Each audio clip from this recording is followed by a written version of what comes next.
Assalamualaikum warahmatullahi wabarakatuh. Al-Fatihah biniyatil qubul wa tamami kulli sulin wa ma'mul wa salahi sya'ni zahiran wa batinan wa bi anna Allah yaftahu alaina futuhal arifin wa yufaqqihna fid din wa yarzuquna kamalal ikhlas wal yakin. Thumma ila hadrati al-muallif hadzal kitab wa ala jami' usadina wa masyayikhina wa liwalidina wa li jamil mu'minin wal mu'minat wal muslimin wal muslimat ila hadratin nabi Muhammadin Mustafa Rasulillah sallallahu alaihi wasallam. Al-Fatihah. A'udzu billahi minasyaitonir rajim. Bismillahirrahmanirrahim. Alhamdulillahi rabbil alamin arrahmanir rahim maliki yaumiddin. Iyyaka na'budu wa iyyaka nasta'in. Ihdinas siratal mustaqim. Shiratal ladzina an'amta 'alaihim ghairil maghdubi 'alaihim waladdallin. Rabbighfir lana wa liwalidayna amin. Sekali lagi kita baca Al-Fatihah. Kita doakan untuk orang-orang tua kita, saudara-saudara kita, keluarga kita yang sedang sakit, khususnya Ibu Diah Kamal yang dikabarkan positif ya Pak. Mudah-mudahan Allah angkat penyakitnya, Allah sehatkan badannya, senantiasa dipelihara oleh Allah Subhanahu wa taala. Begitu juga seluruhnya keluarga kita, orang-orang tua kita, saudara-saudara kita juga yang sedang dalam keadaan sakit, dan juga untuk orang-orang tua kita, guru-guru kita, saudara-saudara kita yang sudah meninggal dunia, mudah-mudahan selalu mendapatkan rahmat dan maghfirah. Allah jadikan kuburnya raudhah min riyadil jannah. Juga buat kita semuanya, para jamaah, mudah-mudahan selalu disehatkan badan kita, dipanjangkan umur kita, dimurahkan rezeki kita, dikabulkan segala hajat-hajat kita, dimudahkan semua urusan-urusan kita, anak-anak kita yang sedang nuntut ilmu, mudah-mudahan dimudahkan oleh Allah Subhanahu wa taala. Dan juga kalau ada orang yang ingin berbuat jahat, berbuat zalim kepada kita, mudah-mudahan enggak sampai kejahatannya kepada kita, melainkan Allah balikan menjadi nikmat buat kita. Dan juga kita doakan mari kepada guru-guru kita, ulama-ulama kita, ya, bisa jadi yang sedang dizalimi, ya, mudah-mudahan Allah pelihara, Allah senantiasa angkat derajatnya menjadi derajat yang paling tinggi di sisi Allah Subhanahu wa taala. Ala hadhihi niyyah wa ala kulli niyatin salihah wa ila hadratin nabi Muhammadin Mustafa Rasulillah sallallahu alaihi wasallam. Al-Fatihah. A'udzu billahi minasyaitonir rajim. Bismillahirrahmanirrahim. Alhamdulillahi rabbil alamin arrahmanir rahim maliki yaumiddin. Iyyaka na'budu wa iyyaka nasta'in. Ihdinas siratal mustaqim. Shiratal ladzina an'amta 'alaihim ghairil maghdubi 'alaihim waladdallin. Rabbighfir lana wa liwalidayna amin. Bismillahirrahmanirrahim. Alhamdulillahi rabbil alamin. Wassalatu wassalamu ala asyrafil anbiya'i wal mursalin wa ala alihi wa sahbihi ajma'in. Rabbi yassir wa la tu'assir bi tamimihil khair. Rabbi syrah li sadri wa yassir li amri wahlul 'uqdatam min lisani yafqahu qawli. Qalu subhanaka la ilma lana illa ma 'allamtana innaka antal alimul hakim. Hadirin jamaah sekalian yang saya muliakan oleh Allah Subhanahu wa taala. Alhamdulillah pada kesempatan pagi hari ini kita masih diberikan banyak nikmat oleh Allah Subhanahu wa taala sehingga masih bisa melaksanakan kewajiban kita salat subuh berjamaah. Mudah-mudahan seluruh rangkaian ibadah kita diterima oleh Allah Subhanahu wa taala. Hadirin jamaah sekalian, ya, selalu ya kita ingatkan kepada diri kita untuk selalu menjaga kesehatan, ya. Bicara ikhtiar, ternyata tidak cukup hanya ikhtiar zahir saja, ya, ikhtiar batin itu penting, ya. Karena bicara ikhtiar itu kan terbagi dua, ada ikhtiar zahir, ada ikhtiar batin, ya. Bicara ikhtiar zahir, kita mencuci tangan, pakai masker, ya, jaga jarak, itu kan ikhtiar zahir. Ternyata ada yang lebih tinggi derajatnya adalah ikhtiar batin. Kalau ikhtiar zahir tidak diiringi dengan ikhtiar batin, maka sombonglah dia. Maka apa? Ya, terus kita senantiasa mendekatkan diri kita kepada Allah Subhanahu wa taala. Itu bagian daripada ikhtiar batin kita. Ya. untuk selalu banyak-banyak kita munajat berdoa kepada Allah, karena hakikatnya wa kullu ma qaddarallahu ma yakun. Jadi apa-apa yang ditakdirkan Allah lah itu yang terjadi. Ya, walaupun ikhtiar zahir kita luar biasa ketatnya, tapi hakikatnya Allah ingin punya ada ketentuan yang berbeda, ya jadilah gitu. Makanya ikhtiar zahir dan ikhtiar batin jangan sampai ditinggal gitu. Kita lanjut bacaan kita. Bismillahirrahmanirrahim. Wa syu'batut tasi'atu wal khamsun ta'atul 'abdi li sayyidihi ala qadri ta'ati fi ma laysa bi ma'siyatin. Wa an Abdullah bin Umar radhiyallahu anhuma an Rasulillah sallallahu alaihi wasallam innal 'abda idza nasaha li sayyidihi wa ahsana ibadata rabbih falahu ajruhu marrataini.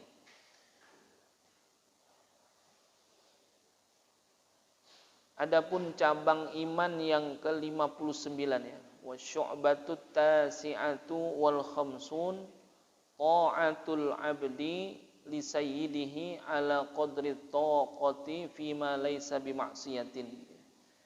Jadi yakni taatnya seorang budak ya, kepada tuannya ya.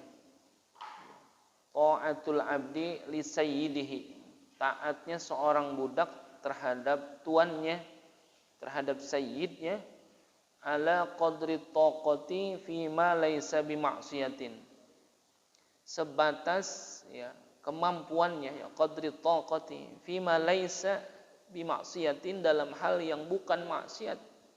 Nah, ini jadi tanda bahwasanya ketaatan kita kepada makhluk itu tidak mutlak gitu. Jadi kalau bicara ketaatan kita kepada Allah dan ketaatan kita kepada Rasulullah itu sifatnya mutlak. Tapi kalau ketaatan kita kepada makhluk itu tidak mutlak. Di sini ketika ada perintahnya seorang budak ya. Budak itu kan ketika dimiliki oleh tuannya ya terserah sama tuannya mau diapain gitu. Tapi dalam hal ini si budak pun mesti taat kepada tuannya sebatas apa? Ala qadri taqati fi ma laisa bi ma'siyatin. Dia taat kepada tuannya itu pun sesuai dengan kemampuan dia. Kalau di luar kemampuan dia ya dia enggak ada kewajiban untuk taat. Dan juga taatnya dalam hal yang apa? Fi ma laisa bi ma'siyatin. Bukan dalam hal-hal yang sifatnya maksiat. Ya. Makanya jelaslah Al-Quran menyebutkan ati'ullaha wa ati'ur rasula wa ulil amri minkum. Ya. Dalam ayat itu kata-kata fi'il amarnya ketika menyebut ulil amri tidak disebut. Ati'ullaha fi'il amrnya disebut. Ini menandakan bahwasanya ketaatan kepada Allah itu mutlak. Ati'ullah. Lalu yang kedua wa ati'ur rasula, mesti taat juga kepada Rasul, dan fi'il amri diulang tuh. Walaupun udah ada huruf ataf ya, udah ada konjungsi di situ kata sambung ati'ullah wa ati'ur rasula. Tapi fi'ilnya diulang. Ini menandakan ketaatan kita kepada Allah dan kepada Rasul itu berkesinambungan dan tidak boleh ada hal-hal yang menghilangkan daripada ketaatan itu. Tetapi giliran ulil amri cuma pakai konjungsi doang, cuman pakai huruf ataf doang, wa ulil amri minkum, tetapi kalimat fi'il amarnya tidak diulang. Ini salah satu bukti bahwasanya ketaatan kita kepada ulil amri itu tidak mutlak selama bukan dalam hal-hal yang mengandung unsur maksiat, kita wajib taat. Tetapi kalau ada unsur maksiat, boleh kita tidak taat. Itu sama pemimpin kita, sama tuan kita. Itu. Kalau misalkan itu berdasarkan hakikat syariat yang dibawa oleh Nabi kita Muhammad sallallahu alaihi wasallam tidak bertentangan dengan itu, maka kewajiban kita juga mutlak. Tapi kalau keluar dari situ nggak mutlak kita.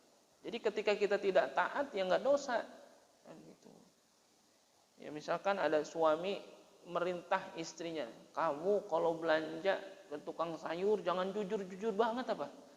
Gitu. Kalau ngambil cabai comot aja cabai, seraup gitu. Itu gimana? Apakah wajib kita taat sama suami yang begitu? Ya kagak. Itu mah bukan hal-hal yang untuk ditaati. Karena ada unsur apanya? Maksiat. Jadi kalau ada pemimpin ya, di lingkungan kita atau pemimpin dalam cakupan yang lebih besar lagi, ketika mereka tidak taat kepada Allah dan Rasulnya, maka kita tidak ada kewajiban dan kita tidak dosa ketika tidak mentaatinya. Gitu. Karena ada unsur maksiat di sana. Ini salah satu buktinya ketika seorang budak mesti taat kepada tuannya, fi ma laisa bi maksiatin, selama hal itu bukan unsur maksiat, maka tidak wajib si budak itu taat kepada tuannya. Wa an Abdullah bin Umar radhiyallahu anhuma, dari Abdullah bin Umar radhiyallahu anhuma, mudah-mudahan Allah meridhai keduanya, an Rasulillah sallallahu alaihi wasallam, bahwasanya dari Rasulullah sallallahu alaihi wasallam ia bersabda, innal abda idza nasaha li sayyidihi wa ahsana ibadata rabbih falahu ajruhu marrataini. Innal abda, sesungguhnya apabila seorang hamba ya, seorang hamba idza nasaha li sayyidihi, seorang hamba memberi nasihat kepada tuannya. Seorang hamba memberi nasihat kepada tuannya, ini bukan tuan memberi nasihat kepada si hamba. Ini jikalau ada seorang hamba masih nasihat kepada tuannya, innal abda idza nasaha li sayyidihi wa ahsana ibadata rabbih, dan memperbaiki ibadah kepada Tuhannya. Nah, si hamba ngasih tahu kepada tuannya untuk memperbaiki ibadah kepada Tuhan, falahu ajruhu marrataini, maka ia mendapat 2 kali lipat pahalanya tuh. Luar biasa. Padahal kewajibannya adalah si hamba taat kepada tuannya, tetapi ketika si hamba ini memberi nasihat kepada tuannya, ternyata dia dapat 2 pahala, ya, lipat ganda daripada pahalanya itu sendiri. Wa ma'na nushil ikhlasu wasidqu fil amali. Ya, makna nasihat itu artinya apa? Di sini kata-kata tadi disebutkan nasihat li sayyidihi, wa ma'na nushi al-ikhlasu was-sidqu fil amali. Ya. Makna dari kata-kata nasihat tadi adalah ikhlas dan jujur dalam perbuatan. Ini ikhlas dan jujur dalam perbuatan menjadi kunci ya, bahwasanya tadi mendapatkan banyak pahala dari Allah Subhanahu wa taala. Dari seorang hamba kepada tuannya.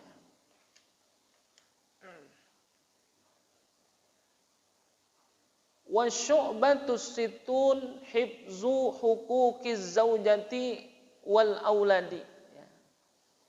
Adapun cabang iman yang ke-60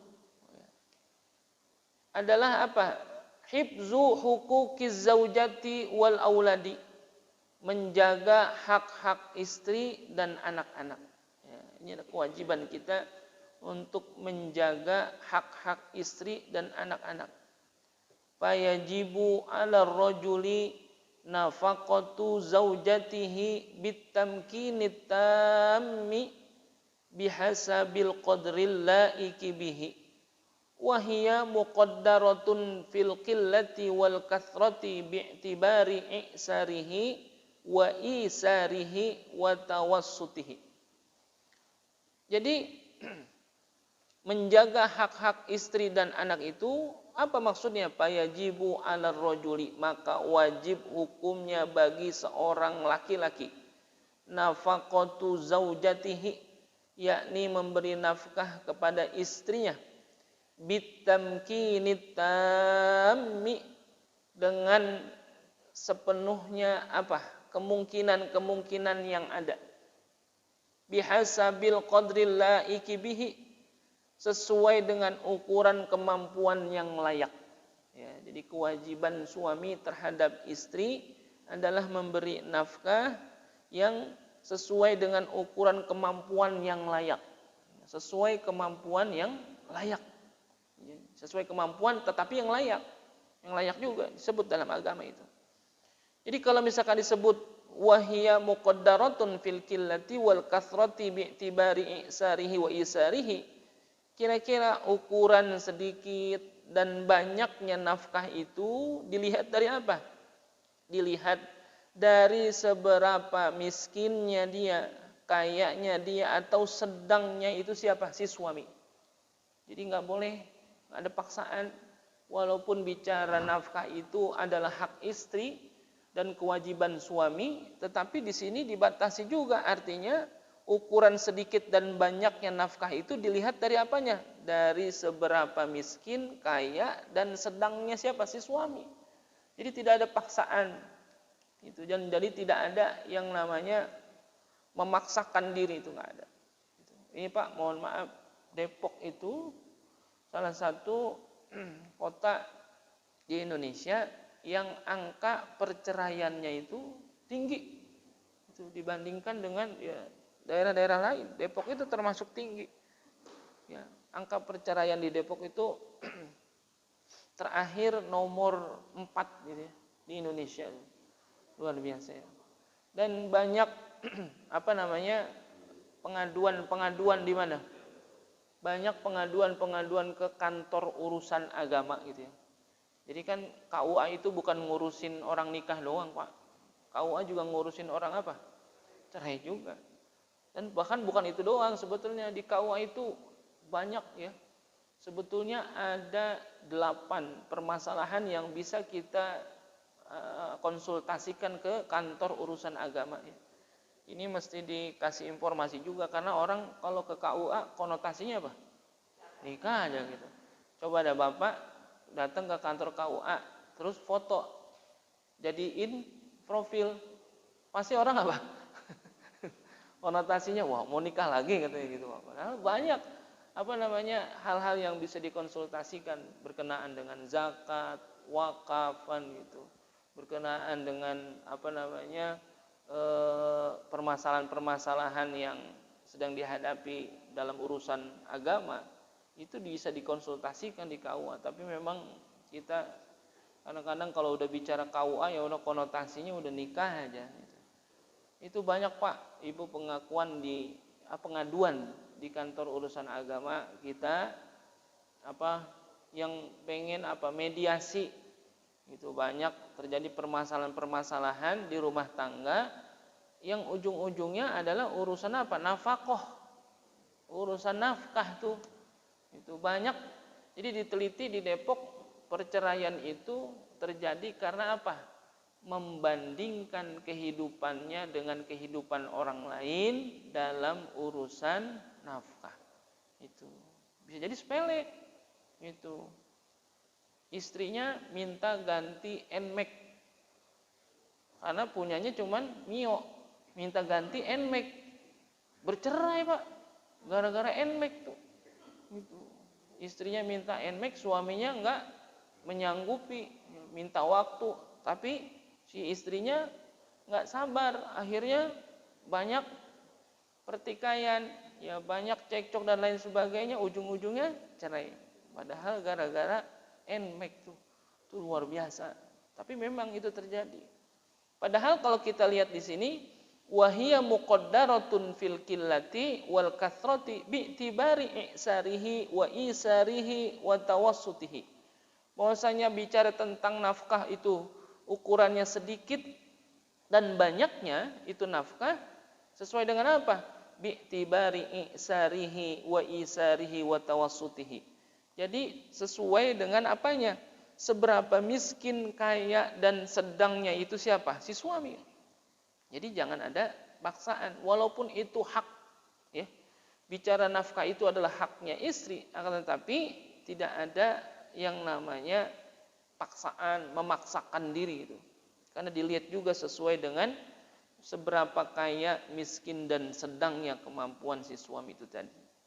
Wala tasqutu nafaqatuha bimudiyyiz zamani bila infakin bal tasiru dainan 'ala ar-rajuli li'anna nafaqataz zawjati mu'awadatun fi muqabalati tamkini bi khilafi nafaqatil qaribi fa innaha tasqutu bidzalika li'annaha mu'awanatun. Dan tidak gugur kewajibannya memberi nafkah kepada si istri itu. Wala tasqutu nafaqatuha bimudiyyiz zamani. Jadi tidak gugur kewajiban memberi nafkah kepada si istri itu dengan telah berlalunya waktu ya, tanpa memberi nafkah bila infakin bal tasiru dainan 'ala rajuli. Bahkan hal itu menjadi hutang seorang laki-laki kepada istri. Li'anna nafaqataz zaujati mu'awadatun fi muqabalati tamkini. Karena sesungguhnya memberi nafkah kepada istri itu adalah akad, pertukaran atau mu'awadah. Jadi ketika berlalunya waktu, si suami tidak memberikan nafkah kepada istrinya, itu tetap menjadi hutang seorang laki-laki kepada istrinya. Karena menjadi kewajiban. Di sini disebutnya apa? Mu'awadah ya. Adalah akad pertukaran mu'awadah. Bi khilafi nafaqatil qaribi fa innaha tasqutu bidzalika li'annaha mu'awanatun. Berbeda dengan memberi nafkah kepada sanak saudara. Itu kan ada kewajiban juga kita. Punya saudara kita, orang-orang terdekat kita ngasih nafkah itu. Itu bisa gugur dia. Tapi kalau nafkah kita kepada istri nggak bisa gugur karena mu'awadah sifatnya. Tapi kalau nafkah kita kepada siapa? Kepada orang-orang terdekat saudara kita. Itu bisa gugur memberi nafkah kepadanya. Karena menafkahkan sanak saudara itu termasuk apa? Mu'awanah. Sifatnya apa? Menolong doang. Sifatnya menolong. Tapi kalau kepada istri, kepada anak itu mu'awadah. Itu wajib hukumnya. Beda antara mu'awadah dengan mu'awanah. Kalau mu'awanah sifatnya menolong. Kalau kita ada, ya kita tolong. Kan gitu. Kalau nggak ada, ya nggak apa-apa. Tapi kalau bicara istri, keluarga, wajib hukumnya. Kan gitu. Bahkan menjadi hutang. Wa yajibu 'ala ar-rajuli aidan ta'limu zaujatihi ma tahtaju ilaihi min furudil ibadati wa sunaniha min taharatin wa salatin wa zakatin wa saumin wa hajjin wa ma yata'allaku bil haidi.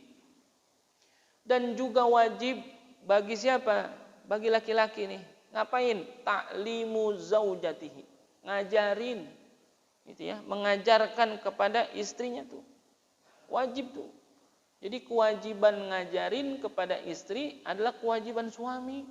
Wajib hukumnya.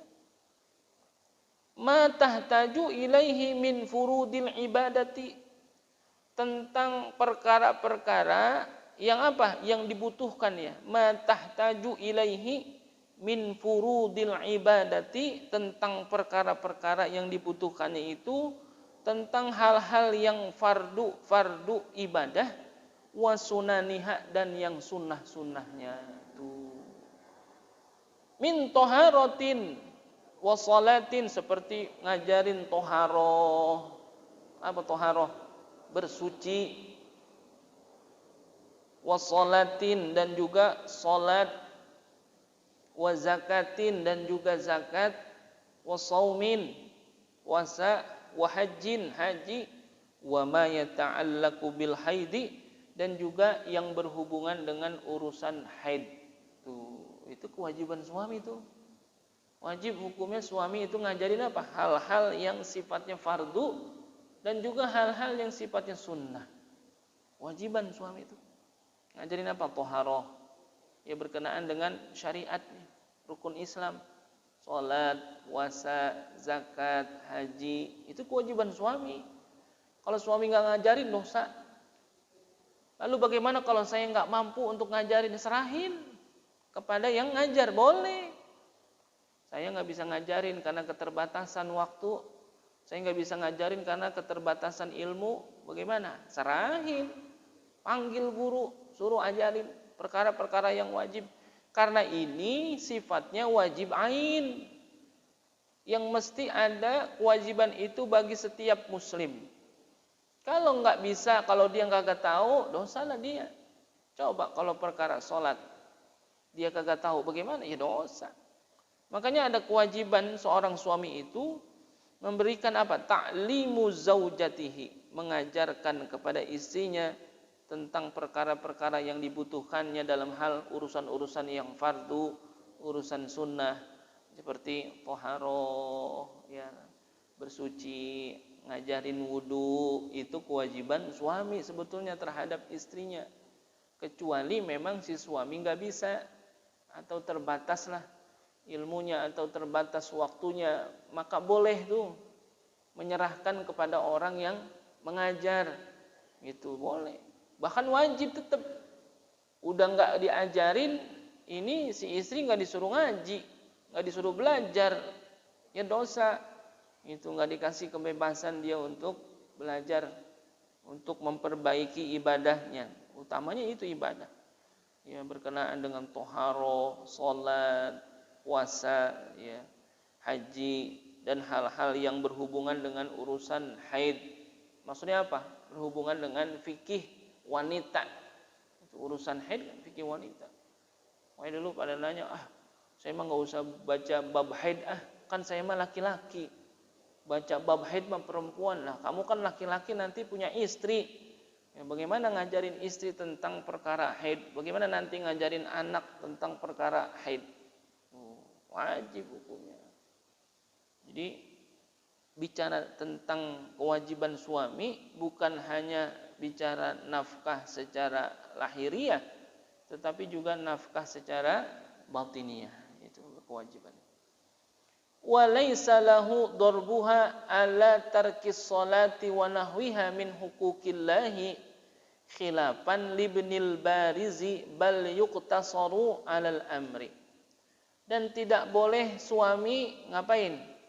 Darbuha, memukul istri, ya, ala tarkis salati, karena meninggalkan salat, wa nahwiha min huquqillahi, dan hak-hak Allah yang lainnya. Ya, kalau suami sama istri nggak boleh mukul kalau dia ninggalin sholatnya. Ada kewajiban mukul itu kepada siapa? Anak. Itu ya, anak kalau nggak sholat dipukul. Kalau istri nggak tuh. Tapi ini berbeda juga pendapatnya. Khilafan libnil barizi bal yuqtasaru alal amri. Nah, tapi berbeda dengan pendapat Ibnu Barizi yang menurutnya bahkan boleh memukulnya. Ini ada khilafiyah, ya. Ada perbedaan pendapat.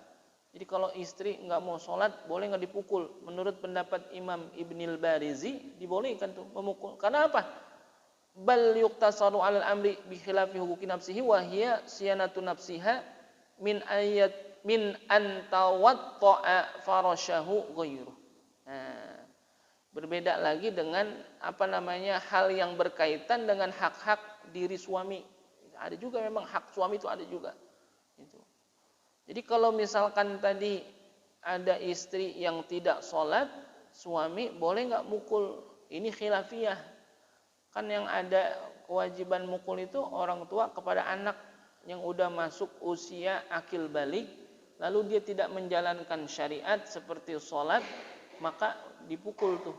Nah, tapi kalau istri bagaimana? Boleh nggak? Dan ini tidak boleh memukul. Tapi Imam Ibnu Barizi membolehkan itu, karena itu termasuk menyepelekan urusan apa? Perintah Allah itu. Jadi ketika dia lalai dalam urusan hak-hak Allah, maka suami boleh memberikan peringatan keras, bahkan boleh sampai memukulnya ketika dia meninggalkan sholat. Sampai sebegitunya ya. Nah, kita kadang-kadang begitu nggak ini? Anak-anak kita siapkan model begitu nggak? Ya, ke depan gitu. Kamu nanti berumah tangga, kamu harus punya aset, kamu harus punya, ya itu memang ada. Punya wajib menafkahi, tapi kadang-kadang kita lupa. Bukan hanya urusan nafkah lahirnya saja. Bagaimana nanti dia mengajarkan istrinya, bagaimana dia nanti memberikan pendidikan agama kepada istrinya, itu kan menjadi kewajiban juga. Ini kadang-kadang ada yang kita lupain di situ. Bi khilafi huquqi nafsihi wa hiya siyanatu nafsiha min an tawadda'a farashahu ghairuh.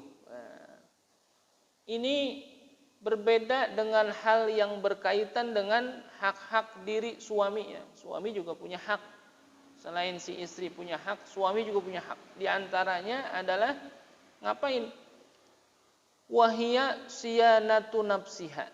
Ya, si istri wajib menjaga dirinya.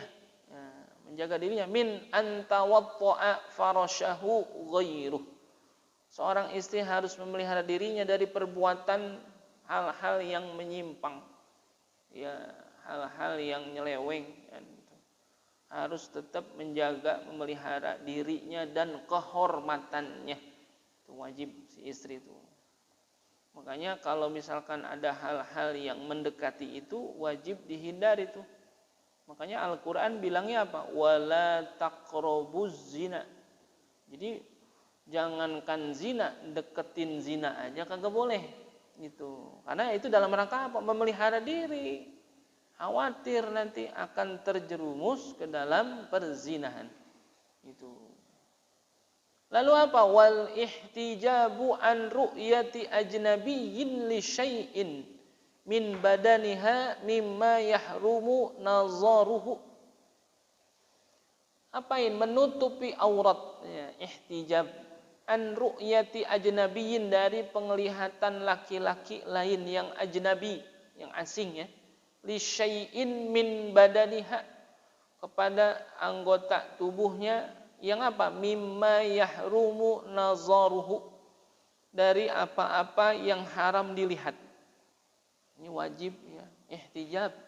Ihtijab itu wajib. Hukumnya menutup aurat. Itu. Kita ajarin anak-anak kita dari masih kecil untuk apa? Nutup aurat. Wajib hukum. Ketika ada dilihat aurat kita yang hakikatnya itu haram untuk dilihat oleh orang lain, maka dosalah begitu. Karena itu berkenaan dengan aurat.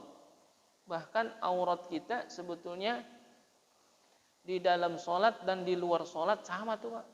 Sama. Jadi jangan dibedain. Kalau di dalam sholat nutup aurat itu menjadi syarat, ya kan? Syarat sahnya sholat adalah apa? Satrul aurah, menutup aurat. Orang kalau sholat kagak nutup aurat, ya kagak sah. Karena ada kewajiban. Lalu ada yang bilang, ya itu kan lagi sholat, berarti kalau di luar sholat boleh. Wah enggak, ternyata aurat kita jadi mutlak tuh. Sama aja di dalam sholat maupun di luar sholat. Gitu. Jadi jangan ada kesalahpahaman tentang menutup aurat. Gitu. Ini kan terjadi sama kita. Gitu. Ada orang yang menutup auratnya ketika sholat, tapi di luar sholat tidak ditutup auratnya. Kecuali apa-apa yang boleh dilihat. Kalau yang haram dilihat, yaitu menjadi aurat, nggak boleh dilihat. Dalam madhab Syafi'i, ya itu kan illal wajha. Kalau perempuan tuh illal wajha wal kaffain saja. Itu. Lalu niqab, bagaimana niqab? Apa niqab? Cadar. Dalam madhab Imam Syafi'i, niqab itu hukumnya sunnah. Ya, sunnah saja tuh niqab. Jadi kalau perempuan pakai niqab boleh nggak? Boleh. Karena dalam madhab Imam Syafi'i itu hukumnya sunnah. Nanti dalam bab sholat, niqab itu masih dibuka tuh. Dalam bab sholat nih. Perempuan kalau dia pakai niqab, dia pakai cadar, ketika sholat sunnah tetap dibuka. Karena dalam mazhab Imam Syafi'i, ketika sujud, anggota sujud itu memang ada 7, jidat, 2 telapak tangan, 2 lutut, sama 2 kaki. 7 dan tuh. Tapi yang wajib mukasyafah, yang wajib terbuka hanya jidat doang. Yang lain nggak wajib mukasyafah, nggak mesti langsung bersentuhan lututnya atau tangannya. Ketika perempuan kan tertutup sama apa? Mukenanya. Apa-apa. Tapi yang wajib mukasyafah, jidatnya masih terbuka nih, nggak boleh ada halangan. Tapi ada kesunahan apa? Hidungnya. Makanya di dalam mazhab Imam Syafi'i, kalau dia sujud, ya, ketika dia sholat, ketika dia pakai niqab, niqabnya buka. Ya, dibuka tuh sunnah. Tapi dalam kondisi sekarang, misalkan karena anjurannya pakai apa? Pakai masker, dia nggak buka bagaimana? Ya jadi sholatnya sah. Karena nempelin hidung ketika sujud di dalam mazhab Syafi'i hukumnya hanya sunnah saja. Ya niqab tuh pakai. Tapi andai kata sehari-hari dia pakai niqab boleh nggak? Boleh aja sunnah. Bahkan afdol. Afdol pakai niqab. Jikalau apa? Menghindari daripada hal-hal yang tidak diinginkan. Gitu. Apa? Misalkan dalam hal ini karena dia khawatir apa? Fitnah. Dia khawatir syahwah. Kalau aminul fitnah wa aminus syahwah, aman daripada fitnah dan aman daripada syahwat, niqab dibuka boleh. Tapi kalau dia khawatir nanti ada fitnah, nanti khawatir ada syahwat, maka niqab hukumnya jadi wajib tuh. Ada orang cantik banget dah, luar biasa. Sehingga ketika terlihat akan menjadi apa? Bahan pembicaraan, jadi fitnah. Bahkan jadi syahwat, maka ditutuplah, itu lebih afdol. Maka jadi wajib tuh.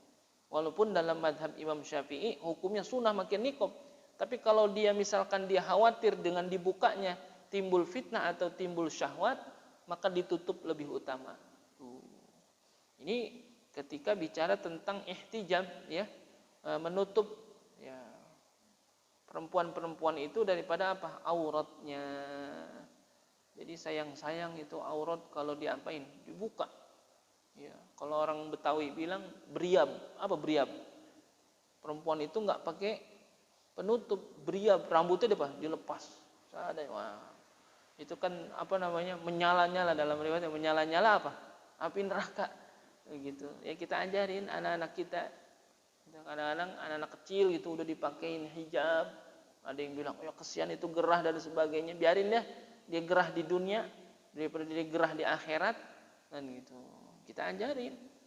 Dan harus kasih pemahaman bahwa saya menutup aurat itu apa? Wajib hukumnya. Karena haram memperlihatannya kepada orang yang bukan mahramnya itu. Dan juga ada haknya suami yang menjadi kewajiban si istri adalah watarku mutalabatiha lahu bima fauqal hajati.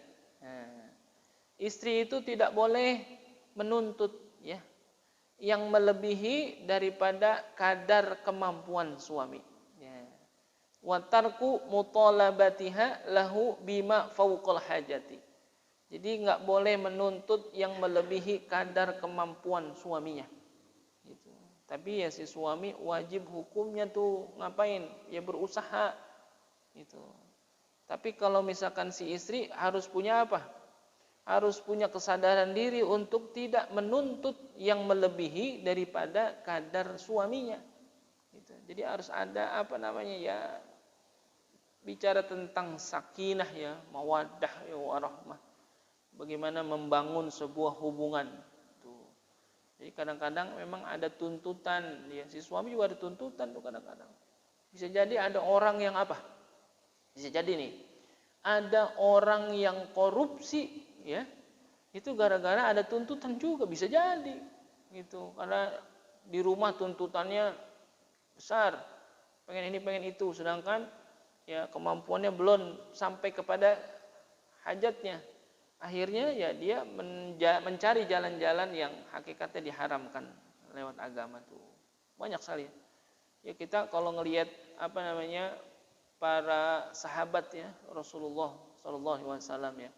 Beberapa apa namanya khalifah itu saking ihtiyatnya, saking menjaga dirinya kan gitu. Karena memang kemampuannya adalah berdasarkan apa yang dia usahakan. Lalu kalau dia dikasih fasilitas gitu ya, oleh siapa? Oleh negara ketika itu. Ada satu orang khalifah itu ketika anaknya datang kepadanya untuk berbicara, ayahnya nanya dulu tuh. Seorang khalifah ini. Ya, nanya kepada anak, kalau nggak salah Khalifah Utsman itu ya. Nanya kepada anaknya, "Nak, ini urusan pribadi apa urusan negara?" Urusan pribadi, ya, lampunya dimatiin tuh. Lampunya dimatiin. Ini karena ini kamu ngomongnya urusan apa? Urusan pribadi. bukan urusan negara. Karena urusan ini lampu dibayarin sama negara. Makanya saya matiin dulu tuh sampai segitunya. Luar biasanya itu. Kalau kita sekarang justru malah apa? Fasilitas negara dipakai untuk kepentingan pribadi. Zalim, ya Allah, luar biasa. Wa ta'affufuha an tanawulil malil harami fayajuzu darbuha bitarki tilkal huquq. Ya. Dan juga istri itu menjaga diri dari menerima harta yang haram. Fayajuzu darbuha bitarki tilkal huquq, maka wajib hukumnya ngapain? Memukul ya, si istri itu oleh suami. Diperbolehkan apa? Bitarki tilkal huquq, jika ia meninggalkan hak-hak itu. Wajib tuh hukumnya si suami itu. Artinya apa? Ada peringatan keras ketika saling menjaga hak dan kewajiban dalam urusan rumah tangga.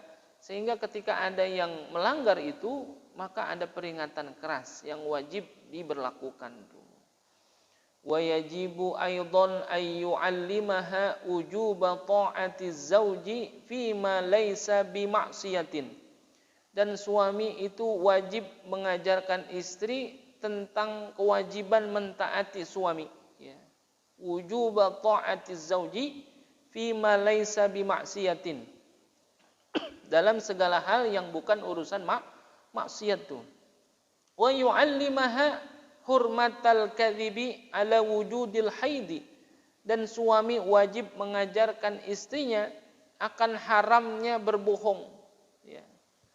Ala wujudil haidi awin qita'ihi ila ghairi dzalika min umuriddin. Dan juga ketika dia sedang mengalami haid, telah terhentinya haid dan sampai hal-hal yang berkaitan dengan urusan agama. Wajib itu suami ngajarin kepada istrinya. Pokoknya dalam hal-hal yang sifatnya bukan maksiat, itu ketaatan si istri kepada suami itu sifatnya mutlak. Itu selama tidak ada unsur maksiat. Kalau dia suaminya itu hakikatnya zalim, bagaimana? Apakah si istri masih wajib taat? Kewajiban si istri tetap ada ketaatan kepada suaminya. Itu, tapi bukan hal dalam hal urusan maksiatnya. Itu bukan hal dalam urusan maksiatnya. Kewajibannya tetap ada. Ada satu cerita nih Pak. Dalam satu riwayat ada seorang istri yang selalu dizolimi oleh suaminya. Tetapi si istrinya solihah. Tetap dia ngapain? Bakti kepada suaminya. Dalam hal-hal urusan ketaatannya dia tetap gitu. Tetapi dalam hal urusan-urusan yang maksiatnya dia tidak mengindahkan itu. Jadi tetap. Jadi satu hari ini si suami ngapain? Ya, mau menzolimi istrinya. Karena emang kerjaannya zolimin istri terus. Dia pengen tahu nih, pokoknya istrinya istri yang tidak baik, kata suami. Akhirnya si suami itu menitipkan satu kantung uang emas gitu, kepada si istrinya. Hai istriku, ini satu kantung uang emas, tolong disimpan, kan gitu. Padahal si suami ini lagi ngerjain si istrinya. Biarin deh, saya kerjain kamu, ini simpan. Ya kata si istrinya karena taatnya kepada suaminya, ya disimpan baik-baik. Tolong disimpan, nanti pada waktunya saya pengen gunakan, saya ambil. Ya udah, disimpanlah oleh si istri, ditaruh di dalam lemari. Nah si suami dari kejauhan ngeliat, oh di situ naruhnya, ya udah. Si istrinya pergi, itu kantung uang emas tadi diambil lagi. Pas diambil, dimasukin ke dalam sumur sama suaminya tuh. Beberapa waktu berikutnya dia datang lagi kepada si istrinya, mana uang yang kemarin aku titipkan? Tenang, insya Allah ada, insya Allah saya amanah, saya nggak kemana-manain. Ini dalam hatinya suami, ya orang udah nggak ada, udah saya ceburin ke sumur, kamu adalah istri yang zalim gitu. Dia ingin menuduh istrinya terus pokoknya. Ya udah, itu dalam riwayat. Ya, ini si istri selalu di dalam kehidupannya, ya di dalam aktivitasnya tidak pernah lepas apa? Ini bercerita tentang fadilah bismillah, Pak. Ya, orang selalu baca bismillah dalam hal apapun, dia memulai kegiatannya dengan bismillahirrahmanirrahim. Bahkan dalam riwayat ini si istri ini dalam sehari tidak pernah dia luput dari zikir bismillah 200 kali. Ya, bismillahirrahmanirrahim, bismillahirrahmanirrahim. Sehari itu 200 kali dia baca bismillah. Di luar ketika dia memulai aktivitas, dia itu ada zikir bismillah. Ini salah satu fadilah daripada bismillah. Akhirnya apa? Di perjalanan si istri itu mau menuju lemari tempat dia naruh kantong uang emasnya itu, dalam riwayat Allah utus malaikat Jibril tuh. Diapain malaikat Jibril? Suruh ngambil uang yang ada di dalam sumur tadi, ditaruh di lemari yang tadi tempat dia naruh. Ini si suami udah bilang, orang uangnya udah nggak ada, kan gitu. Udah pas dia buka di lemari, ada itu uangnya. Dikasih suaminya, ini uang yang kemarin kamu titipkan ke saya, tolong dihitung apakah ada yang kurang. Kata suaminya, nggak ada yang kurang sedikit pun. Akhirnya apa? Si suaminya apa? Menangis luar biasa. Akhirnya apa? Bertobat suaminya. Yang tadinya suami itu zalim terhadap istrinya, akhirnya apa? Bertobat dia kepada Allah Subhanahu wa taala. Karena saking apanya? Saking si istrinya itu taat kepada suaminya, taat kepada Allah, dan senantiasa terus berdoa bahwasanya agar si suaminya itu berubah dari kezalimannya. Ya, jadi kalau misalkan di sini ada kewajiban istri terhadap suami untuk taat, sekalipun suaminya itu melakukan hal-hal yang zalim, ketaatan si istri harus tetap ada sambil mendoakan. Sehingga apa? Pada perjalanannya berubah juga tuh si suami menjadi suami yang soleh juga, gitu ya. Tapi memang hal-hal yang berkenaan dengan maksiat mesti juga untuk apa? Untuk tidak taat dia. Bukan untuk membantah dengan keras, bukan. Jadi kalau ada hal-hal yang berkenaan dengan maksiat, jangan membantah dengan keras, tetapi dengan hal-hal yang baik, dengan hal-hal yang ma'ruf, untuk bisa didiskusikan agar ketemu solusinya yang baik, gitu ya. Wa yajibu 'alal abai nafaqatul auladi, dan juga wajib bagi para bapak menafkahkan anak-anak mereka. Insyaallah kita sambung lagi kesempatan yang akan datang. Wallahu subhanahu wa ta'ala a'lamu. Ila hadratin Nabi al-Fatihah. A'udzu billahi minasyaitonir rajim. Bismillahirrahmanirrahim. Alhamdulillahirabbil alamin. Arrahmanir rahim. Maliki yaumiddin. Iyyaka na'budu wa iyyaka nasta'in. Ihdinas shiratal mustaqim. Shiratal ladzina an'amta 'alaihim ghairil maghdubi 'alaihim waladdallin. Amin. Bismillahirrahmanirrahim. Alhamdulillahirabbil alamin. Allahumma shalli ala sayyidina Muhammad wa ala ali sayyidina Muhammad. Allahumma iftah alaina futuhal arifin wa faqihna fid din waj'alna minal ulama'il 'amilin wal aghniya'il mutasaddiqin wa la udwana illa 'alal zalimin bi rahmatika ya arhamar rahimin.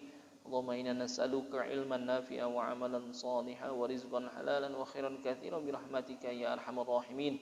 Allahumma aghnina bil ilmi wa zayyina bil hilmi wa akrimna bit taqwa wa jammilna bil afiyah. Allahumma ja'al jam'ana hadza jam'an marhuma wa ja'al tafarruqana min ba'dihi tafarruqan ma'suma. Rabbana atina fid dunya hasanah wa fil akhirati hasanah wa qina adzabannar. Sallallahu alaihi wasallam Muhammadin wa ala alihi washabihi ajma'in walhamdulillahi rabbil alamin. Subhanakallahumma wa bihamdika asyhadu an la ilaha illa anta astaghfiruka wa atubu ilaik. Terima kasih. Wallahul muwaffiq ila aqwamit thoriq. Assalamualaikum warahmatullahi wabarakatuh.